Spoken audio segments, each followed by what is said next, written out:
Hey guys, Dr. Vaji here. I'm a core surgical trainee working in the UK, and today I'm going to share my experience of landing core surgical training as an IMG.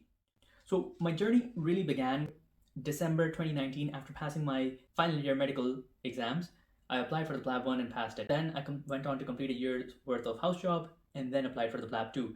Now, the whole timeline got delayed because of COVID by a year. But after getting my full GMC registration, I started applying for non-training positions in the UK, and I managed to secure my first one around 6 months after applying. This was 6 months of dedicated applying every day, 20-30 jobs on NHS jobs. So the first learning point for you guys is, if you're not able to secure a non-training job just yet, don't be disheartened. The average person probably takes about 7 months to secure their first NHS non-training job.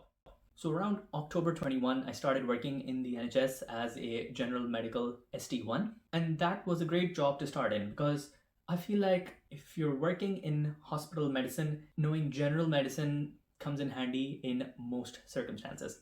It took me about 3 months to come to grips with the system, and 3 months down the line, I decided to look up what the core surgical self-assessment criteria were. I looked up the CST self-assessment. I thought to myself, that's just dead impossible, because it was a lot to handle. Operative experience, surgical experience, audits, publications, teaching degrees, teaching experience. I was like, where the heck am I supposed to get all of that?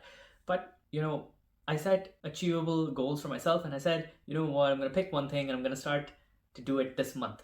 So around April 2022, I decided to complete an audit project. And the thing about the NHS is it's geared to really facilitate quality improvement. So it wasn't hard at all to complete that clinical audit. It took me about a month to get all of the permissions, the data collection, analysis, presentation, and all of it done with. And if you're an IMG wondering whether or not you should start an audit, I think you just should bite the bullet and go for it. It's easy enough to do, and I think you guys could complete multiple cycles of audits back home. There's so much room for improvement to employ these strategies for quality improvement in our practice back home. After the first cycle of the audit department wanted me to wait about 3 months before I re-audited to allow the changes I'd made to take effect. And during that time, a case report sort of fell into my lap. We saw this really rare case on the ward, and my supervisor was like, why don't we write up a case report on it? And I was like, great idea. So I really didn't know a lot about writing case reports,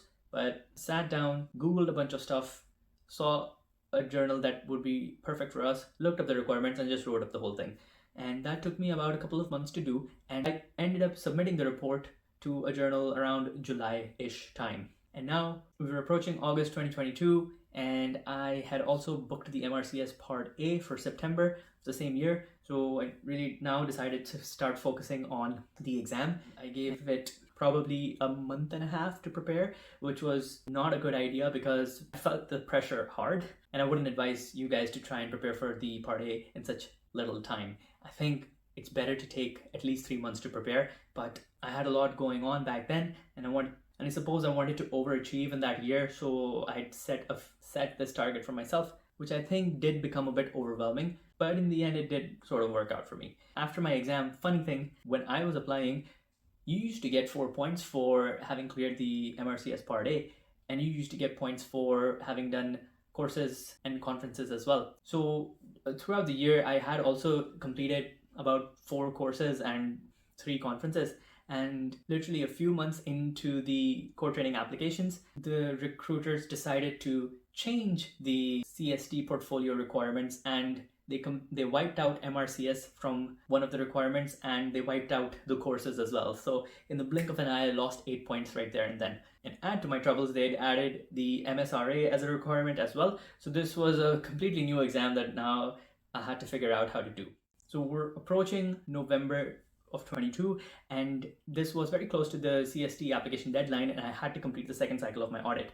So I managed to complete the second cycle and get my application out of the way, and then that only left me with December to prepare for the January MSRA attempt. Now you can see I'd actually managed to achieve quite a lot in that year. I completed 2 cycles of a clinical audit, I published a case report, I'd gotten the Part A out of the way, and I'd done a bunch of courses and conferences. And I'd also presented a poster for my audit presentation as well. But all of that did come at a significant cost. By December, I was pretty exhausted, and I just didn't have it in me to prepare for the MSRA as hard as I should have. Unfortunately, when the results were announced, I didn't make the cut, which was a bummer, but I didn't let that deter my spirits because I kind of saw it coming. So I regrouped, came up with a new plan, and said to myself, I'll keep working on my portfolio and try harder for the MSRA next year, and probably try to do less things this year to keep my focus up. So I did continue to give teaching sessions to healthcare professionals regularly for the next few months, because this was part of a teaching program that I was working on at the time. And come August, it came time to change jobs because my wife had gotten core training and she was moving, so we moved together. And in the new job, I decided not to take up too many new projects, just to keep my mind focused on the MSRA. I didn't actually start studying until November time, which gave me basically 2 months to prepare, and just focused on my clinical duties in the new job. So I spent a good 2 months preparing for the MSRA, utilized 2 Q banks. If you want me to make a more detailed video about what it took to pass the MSRA, comment below MSRA and I'll get right on it. So out came the results, and I had actually gotten an interview invite. For some reason, after attempting the exam, I thought I wasn't going to get in and sort of stopped preparing for the interview halfway down the line, which I realized was a mistake because I then actually did get the interview invite, and then I had to cram a lot of information in the 1 week I had to prepare for the interview. But there you go, and I ended up a core surgical trainee. So if I were to summarize some of the learning points from my journey, I would say, number 1, it's entirely possible for IMGs to apply for a core surgical training and get in, as long as you're willing to work hard and this is really what you want to do. I see no boundaries that will hold you back from attaining this position. Also, IMGs can apply for core surgical training from abroad. They don't need to have been working in the UK, as is the commonly perceived notion. As long as you've got your CREST form signed and meet the rest of the requirements, there's really nothing that's going to hold you back. So feel free to apply for both training and non-training jobs during your job hunts. Second most important thing I realized was I tried to do too much in too little time, and I kind of burnt myself out back then. And I've learned from that lesson, and in the future now I space out my projects to give myself some breathing space, which is something you should do as well. At the end of the day, you shouldn't compromise your mental well-being just for a training application. You have the rest of your whole life to be a trainee and work as a clinical doctor. And finally, stay on your toes when it comes to core surgical training self-assessment guidance, because I have been noting this from the past 3 years. They tend to change the requirements almost every year. So you might be utilizing last year's self-assessment guidance and then realize really close to your training applications that they've completely changed it for the next recruitment cycle.